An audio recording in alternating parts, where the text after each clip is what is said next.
It was a hell of a weekend, folks. I had a great time. We had all kinds of adventure. And as you can see, the truck has just been chucked full of crap so I could get my fat ass home.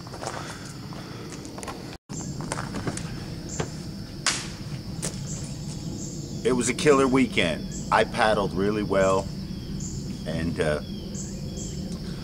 it was cold. It was wet and it was just cold, mostly cold.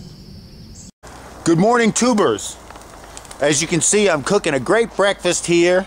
Another fine day. It looks like there's no rain here in West Virginia. The red boy is calmly waiting with his jacket on across the street because I won't let him too near the truck. But boy, was he nice to sleep with last night. It looks like Paul's over there at the picnic table and he's actually got a brand new stove that he's got working just fine. Wave to the crowd, Paul. You the man. Good morning, Tuber. So red boy, he ain't happy about that. And then Paul shows up and Vic shows up and wow, everybody's there. That's cool. So it is the coldest friggin' night I have camped out in forever. Find out it was 38 degrees and raw, damp cold, just brutal. Best thing I brought over the weekend was this fleece hat. And these boys are gonna be jealous, but it was the coveralls. Man, without this suit, this insulated one-piece suit, and I've had it since, we got the date on here, 1990. This thing was worth its weight in gold. And I still fit. That point will be made later on in this story, talking about people not fat. So we decide we're going to paddle. Everybody's going for it, and we take off for the river. Okay, it's Friday morning, and we head to the river.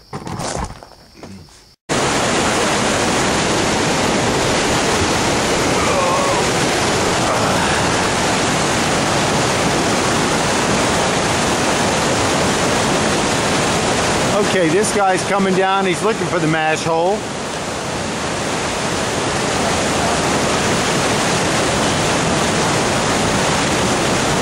Oh yeah, just rode over the side of it.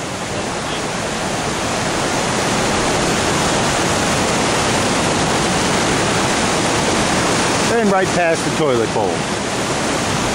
And remember, tubers, anything you see me filming out here, I've been paddling it. And that, man, I just missed all this action coming through here because I was too busy having a good time, enjoying myself. Missed the stand-up man coming through. Off we head to the top of the river. Get to the top, unload the boats, everybody parks the truck, everything's cool, real normal. And we drag our boats down to the river, and we're there on the little bluff at just above Kuntz's Flume. And I see this old dude in a real old, extra bigger than my kayak, big kayak, wearing an old style life jacket, the old Seda helmet like I've got. This boy's old. Hello, YouTube. I just wanted to say a few words. I'm right here at the bottom of Lower Mash. And if you just look over my shoulder, you can see some of this hammering white water. And it's just really spectacular here. The boys are behind me, everybody's gearing up. You know, we've got our boats, we've just finished lunch. We are primed and ready to just go out there and try to tear it up. I really hope I don't swim. Paddling for me so far has been kind of good. I'm staying upright and I'm paddling strong. This was some really beefy water in here. This is Lower Mash, this ain't no joke. And way up there, these boys have just come out of Upper Mash. Right up there is Upper Mash. The mash hole is a hammer. Hammer, hammer. So, he's just kind of paddling around in the, you know, the put-in area. And we suit up, get on the water. And The guy paddles up to us and asks, he says, well, you look like a likely group. Can I paddle with you? Now, I'm looking at this old guy, and he looks to be about 100. Well, Vic, he knows who he is. He's got Jack, the guy's got Jack Wright written all over himself.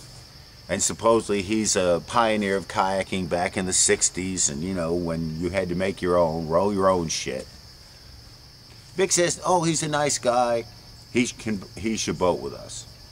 I said, cool. And Jack is a nice guy. I like Jack. Good stories, good knowledge. And the man can boat. He stayed clean and upright all day.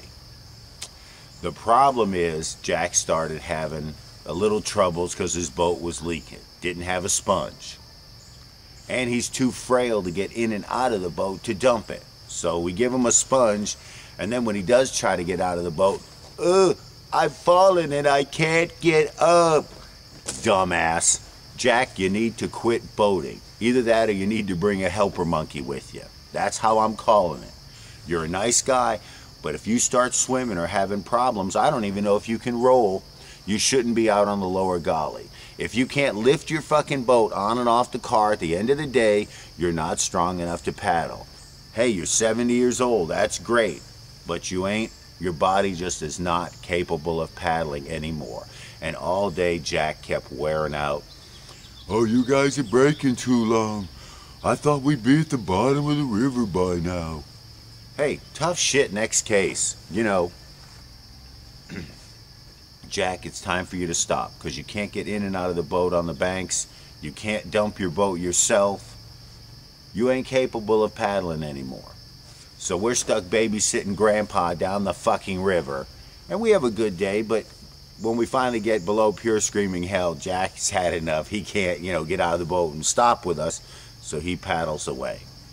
And that was just fine by all of us.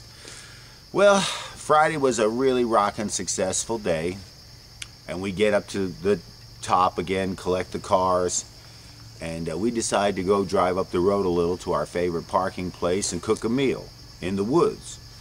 There's a car there, so we have to pick the alternate spot, but had a great meal. It was the number 10 special. I made it. Pork chop rice-a-roni sandwiches on white bread. If you don't know my secret recipe, you're screwed. So we get back to the campsite. It's dark Friday night, and you know, everything's pretty cool. Andrew takes off. He's chasing some girl or something, and we sit around the campsite, have a little short fire. It's cold still, but not as cold as it was Thursday night. Sleep, everything's cool. We wake up Saturday morning, cooked a good breakfast, everybody's jamming.